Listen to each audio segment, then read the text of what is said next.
Prior to the release of Skyward Sword, Nintendo went on record several times stating there was an official Zelda timeline.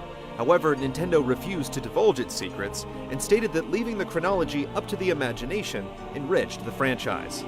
Then, in December of 2011, Nintendo released Hyrule Historia, a collector's book containing what it declared was the official Zelda timeline. According to Nintendo, there weren't just 2 timelines, there were actually 3.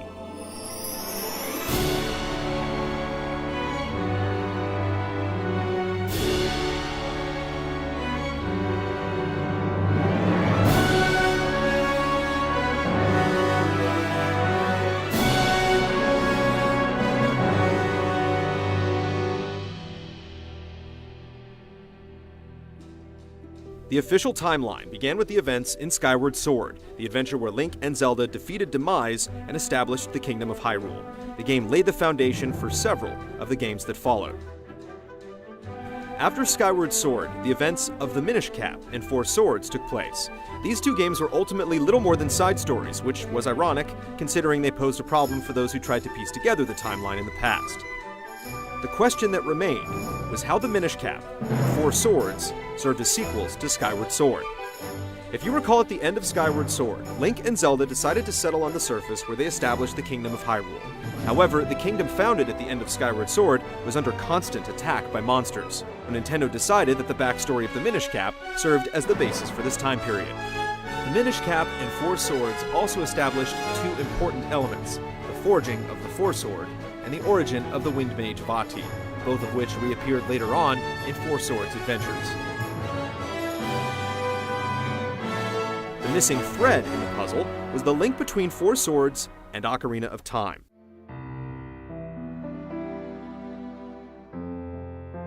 Hyrule Historia expanded on the story of the fierce war mentioned in Ocarina of Time, explaining it as a civil war that ravaged the kingdom after the events of Four Swords. A king eventually came forth and reunified the nation, setting the stage for Ocarina of Time. Ocarina of Time was where things got interesting. Earlier we mentioned that according to Zelda theorists, the game served as the focal point for their split timeline theory, creating 2 parallel realities. The split was created when Zelda sent Link back in time. However, in Hyrule Historia, Nintendo revealed that Ocarina of Time was the basis for the creation of a new, 3rd timeline.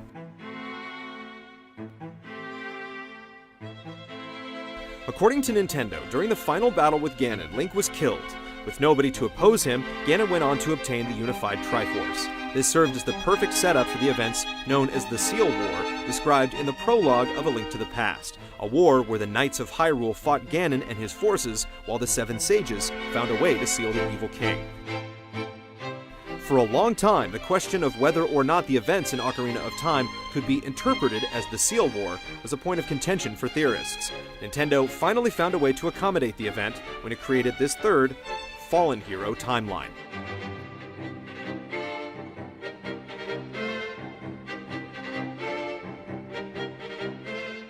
The Fallen Hero timeline followed up Ocarina of Time with the events of A Link to the Past, the Oracle games, Link's Awakening, and finally the original 2 NES games.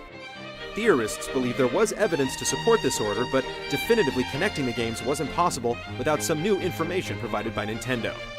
Given the imagery of the ship that Link sailed on in both Link's Awakening and the end of Oracles, some theorists had already surmised that these games were somehow connected. In the official timeline, Oracles of Ages and Seasons did indeed follow the events of A Link to the Past, as Link set sail for Hyrule. During his voyage home, he was shipwrecked, and the events of Link's Awakening followed. The last mystery that had puzzled theorists was how exactly any Zelda installment connected to the games that started it all, The Legend of Zelda and its sequel, The Adventure of Link.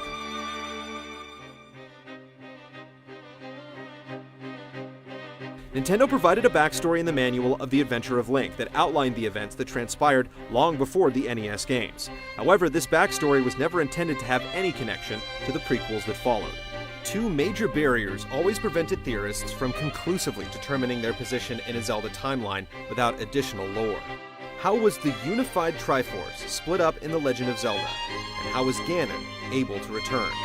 Hyrule Historia didn't offer a proper answer to these questions, but the backstory of The Adventure of Link was reworked to serve as the connection between these 2 time periods. Sometime after A Link to the Past, the King of Hyrule was forced to split up the Triforce, leaving only the Triforce of Wisdom and Power with the royal family. The Triforce of Courage was hidden away within a distant palace. Ganon somehow managed to return and claim the Triforce of Power, and then began an invasion of Hyrule to capture the remaining pieces. This then led into Link's quest to reunite the Triforce of Wisdom and defeat Ganon in The Legend of Zelda. As for The Adventure of Link, it was always described as a direct sequel, so it made sense that it followed immediately after. That was the last game in this new timeline. For timeline theorists, the Fallen Hero timeline established a bewildering precedent for future installments.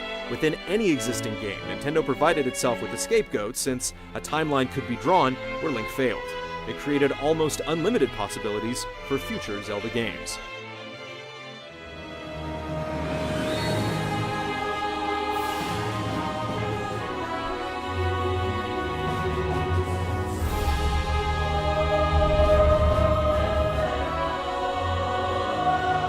The other two timelines were the direct result of Zelda's actions at the end of Ocarina of Time, something Nintendo had already confirmed in an interview conducted after the release of Twilight Princess.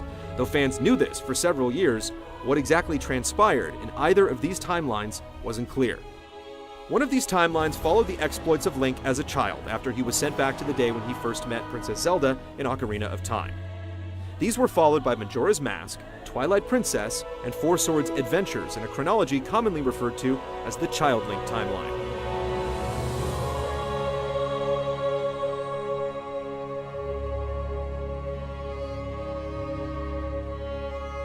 The name isn't a reference to the appearance of Link, but rather that this continuity began after Link went back to his childhood in Ocarina of Time. What came next was no surprise, given that Majora's Mask was always labeled as a direct sequel to Ocarina of Time that involved the same incarnation of Link. The placement of Twilight Princess after Majora's Mask was also expected, given that Eiji Onuma's quote that stated Twilight Princess took place after Majora's Mask. Twilight Princess gave theorists a conclusive ending to this Child Link timeline as it culminated with the slaying of Ganon, but a missing piece still existed: Four Swords Adventures. Hyrule Historia told the story of how this game directly followed the events in Twilight Princess. Most puzzling was that Ganon appeared in both games, yet was slain at the end of Twilight Princess. According to Nintendo, the Ganon in Four Swords Adventures was an entirely new entity. Being a new character, this Ganon had no recollection of his predecessor's ambitions, aside from his lust for power. He manipulated Link and Zelda into freeing Vati from his imprisonment within the Four Sword. With the heroes occupied trying to contain the Wind Mage, Ganon rose to power, but in the end, Link and Zelda ultimately sealed him within the Four Sword.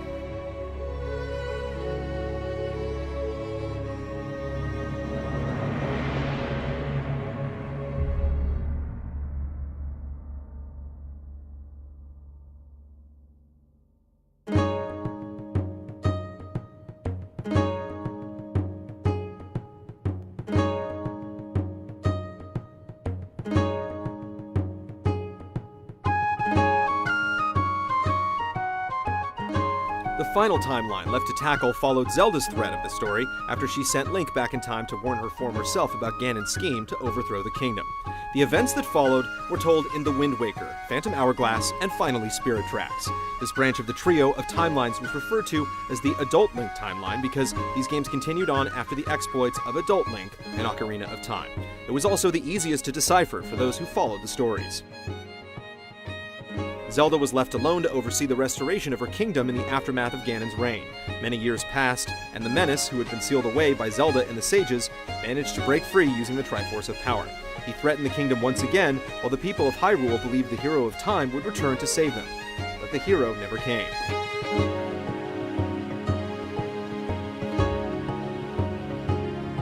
These are the exact events described in the prologue of The Wind Waker, which culminated with the gods sealing Hyrule and Ganon below the sea in a great flood. Link's adventures across this great sea followed, and from there the subsequent games made perfect sense. Phantom Hourglass and Spirit Tracks were all part of a single narrative thread that began in The Wind Waker. These direct sequels chronicled the quest of Link and Zelda as they set out to find a new home. Hyrule was destroyed at the end of The Wind Waker, and the duo set out and established a new kingdom. Phantom Hourglass was a minor detour in their journey, while Spirit Tracks was set in the land Link and Zelda eventually colonized. This new Hyrule wasn't likely to see the return of Ganon, the Triforce, or the Master Sword. This faraway land provided a fresh new start for the lore of the series, for Hyrule Historia stated that the bloodlines of those tied to the ancient kingdom were growing thin, so going forward, a new history would be spun.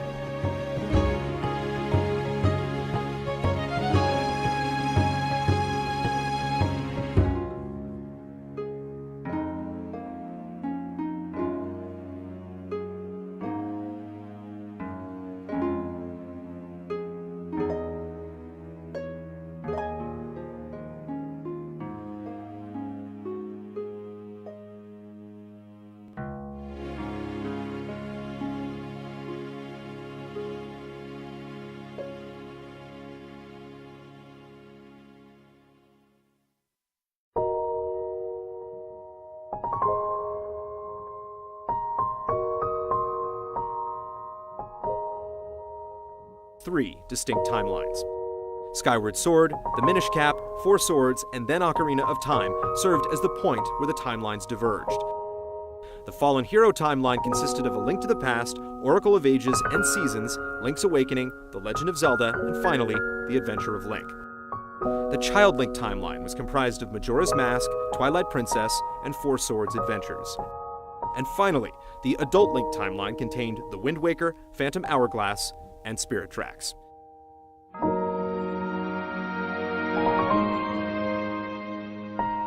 The official Zelda timeline was 25 years in the making. Sorting it out was a tall order, but just imagine how difficult it was to decipher the truth, relying solely on the games, manuals, and occasional cryptic interview.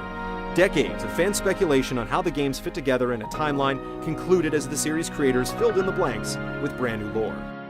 This backstory in Hyrule Historia provided the final pieces of the puzzle for enthusiasts.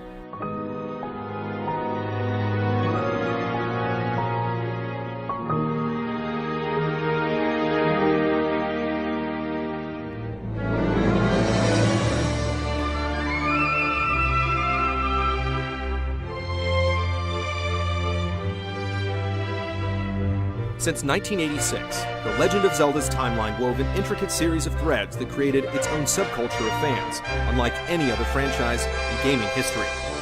It could be argued that its final canon was pieced together by both its creators and fans alike.